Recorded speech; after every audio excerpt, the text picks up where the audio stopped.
লাগলো just first ওই যে তোমার কাছে আমার এই দাবি, জাস্ট এইটুকুনি ওয়ার্ডটা এত সুন্দর লাগলো। তো তখন আমি হ্যাঁ বললাম যে দাদা আমি গাইবো অবশ্যই, আমার নিজের খুব পছন্দের সুরটা ছিল। তো আমি গেলাম, গিয়ে একটা জায়গায় আমি কেন জানি না আমি খুব নার্ভাস হয়ে যাচ্ছিলাম, প্রচন্ড কিছু হচ্ছে না, কিছু হচ্ছে না। তো বুদ্ধা আমাকে কন্টিনিউ সাহস দিয়ে গেছে, না তোটা হবে, তুমি ঠিক মতো করে করো। তো যাই হোক সেটা ফাইনালি হলো খুব ভালো করে, এবং গানটা সবাই শুনে ওটা আমি গাইলাম। তো সেটা খুব ভালো হয়েছে এবং এক্সপিরিয়েন্সটা ভীষণ ভালো। রূপদার সঙ্গে আমার ফার্স্ট কাজ এক্সপিরিয়েন্সটা এত ভালো মানে বলার নয়, আর কথা শুনলে তো কোনো কথাই হবে না।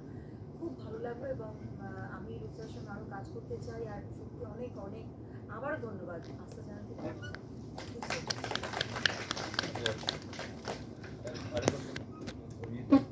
প্রথমে তো অসংখ্য ধন্যবাদ জানাই দাদাকে আপনাদের আমার কাছ থেকে এই সুযোগটা পাওয়ার জন্য।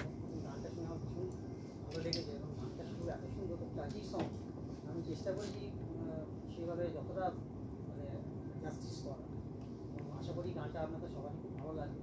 এবং আমি অনেক চাইবো ভবিষ্যতের মধ্যে যদি আমি সুযোগ পাই আরও ভালোভাবে যাতে দাদার সঙ্গে কাজ করতে পারি, এবং আমাদের ভালো একটা জায়গা তৈরি করার অসংখ্য ধন্যবাদ দাদা।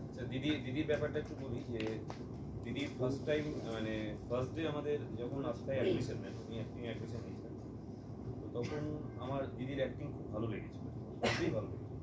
তো হঠাৎ দিদিকে পরের দিন বলি যে দিদি আপনি একটা অ্যাক্টিং করবেন। উনি অবাক হয়ে গেছে যে আমি কোনোদিন অভিনয় শিখিনি, অভিনয় জানি না, কিছু জানি না, আমি কী করে করবো। আমি বললাম না আমার একজন মানে হিরোর মা লাগবে। উনি করতে চাইছিলেন না, মানে ভয় পাচ্ছি। তো আমি বললাম আপনি পারবেন, আপনার অ্যাক্টিং আমি একবার দেখেছি, তো আপনি পারবেন। মানে 20 বছর তো স্কুল চালাচ্ছি, আমার মোটামুটি একটা আইডিয়া হয়, কারণ একটা ডায়লগ শুনেই বলে যাবো যে ও পারবে কিনা। তো দিদি খুব নার্ভাস হয়ে গেছে। তো আমি বললাম ঠিক আছে যা হবে হবে, আপনি আসুন শুটিংয়ে আসুন। তারপরে রাত্রে আমাকে ফোন করেছে, বলছে তুমি আমাকে বলছো কিন্তু আমি কি সত্যি পারবো? আমরা ঠিক আছে, না পারলে পারবে না, কি আছে, চলে আসুন।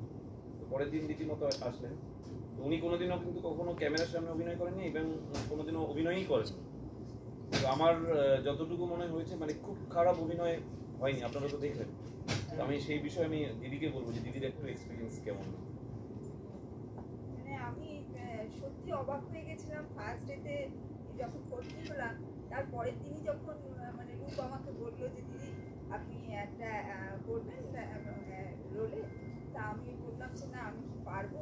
তখন না না আপনি ভয় পাবেন না, আমি আপনাকে সব রকমভাবে হেল্প করবো, আপনি করুন। তা আমি তাতে রাজিও হলাম।